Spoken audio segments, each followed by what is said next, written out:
Ulysses Grant by Stan McChrystal. Read by Stan McChrystal. Loyalty to principle is harder and more vital than loyalty to power. For years, even his admirers have been inclined to end Ulysses Grant's story at Appomattox. A familiar narrative portrays Grant as a brilliant general who stumbled badly as a national leader beyond the battlefield. He was, under this view, situationally great, a flawed man who succeeded only because war suited his temperament. His struggles with alcohol, his early business failures, and later corruption within his administration all seem to confirm his limitations. But the period between Lincoln's assassination and Grant's presidency tells a different story. At the center stands one episode that reveals everything about his character, and that should speak to us today: the Stanton Crisis of 1868. During this pivotal moment for the country, Grant demonstrated that loyalty to principle is both harder and more vital than loyalty to power. Like the nation he led, Grant's real test came after the war. In 1865, the Union was intact in law, but deeply divided in reality, fragile in spirit, and unsure of its own future. Freedmen sought promised rights, while former Confederates resisted the new state of affairs. Congress and President Andrew Johnson clashed openly over Reconstruction, and Grant, still commanding the Army, found himself navigating a political landscape far more treacherous than any battlefield. Grant had learned steadiness during his years of failure before the war. After resigning from the Army in 1854, he cleared land and planted crops on hardscrabble Missouri soil, only to watch his harvest fail. He hauled firewood into St. Louis on a wagon, selling it on street corners for spare cash. Eventually, he worked as a clerk in his father's leather store in Galena, Illinois, a 38-year-old former Army captain keeping accounts while his younger brothers managed the business and gave him orders. Those years taught him humility and patience in ways that success never could. They gave him an inner calm that survived circumstance. When the Civil War came and he rose to command, officers and soldiers recognized these traits immediately. Those same qualities would carry him through challenges far more complicated than military campaigns. In late 1867, Edwin Stanton's position as Secretary of War became the focal point of the struggle over Reconstruction. Stanton was one of the few administration officials committed to enforcing congressional policies that protected freedmen and imposed meaningful conditions on the South. Precisely because Stanton stood in the way of the president's vision for a swift and lenient restoration, Johnson wanted him removed. When Johnson suspended Stanton in August 1867 and appointed Grant as interim Secretary of War, Grant reluctantly accepted. He recognized that refusing would allow Johnson to install someone willing to use the Army to undermine Reconstruction. Grant decided to stand in the breach, fully aware that he was placing himself at the center of a constitutional crisis. For several months, Grant balanced competing pressures from both ends of Pennsylvania Avenue.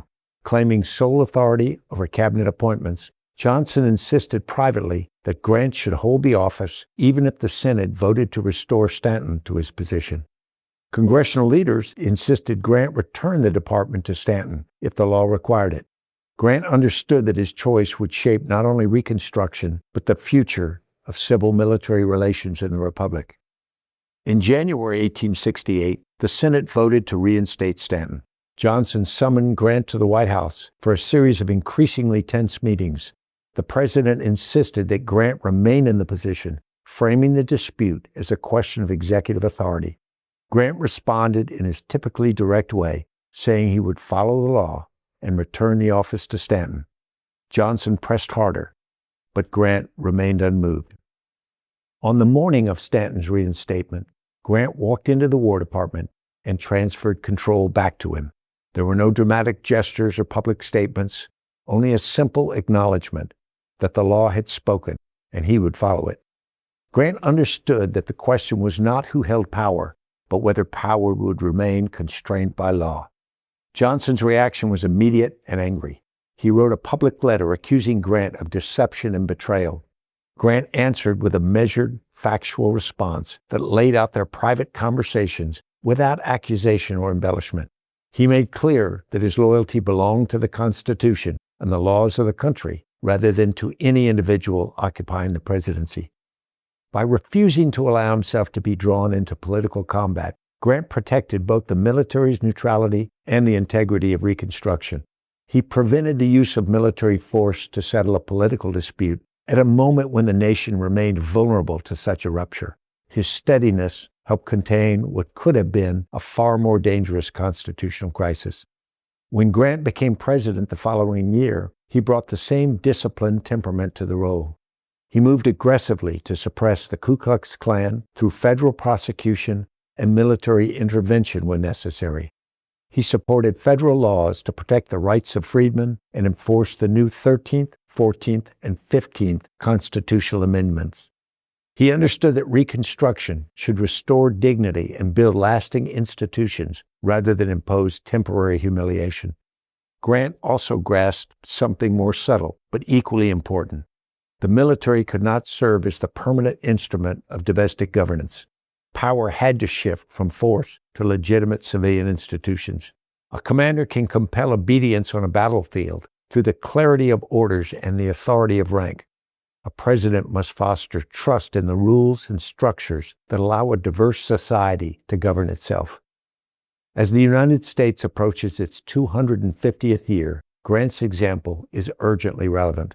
He knew all too well the temptation for political leaders to use institutional authority for partisan purposes, to pressure senior military officers to align with political factions and be loyal to a person rather than the Constitution. Grant faced exactly these pressures in 1868, yet he appreciated that the military's integrity in a republic depends entirely on its commitment to constitutional principles, not whoever temporarily holds power. And he knew that when that line blurs or disappears, republics fail in ways that are difficult to reverse. Grant's greatest legacy, then, may be in helping to protect a fragile peace during years when the republic could easily have fractured again, or transformed into something altogether darker. The Union endured because at a critical moment, Grant placed duty above personal interest and character above political convenience, provoking and absorbing the anger of the powerful to protect democratic institutions. He understood that moving a diverse nation forward requires patience, humility, and an absolute commitment to principles larger than personal ambition. But the temptation to bend institutions toward personal power is not unique to Grant's era. Our future still depends upon whether our leaders choose law over loyalty. Indeed, if America is to endure another 250 years, we would do well to remember the lesson Grant lived. Leadership is the steady, often unglamorous work of holding people together and safeguarding the principles that make unity possible. That work never reaches completion, but it remains the only reliable path towards a nation that can still recognize itself.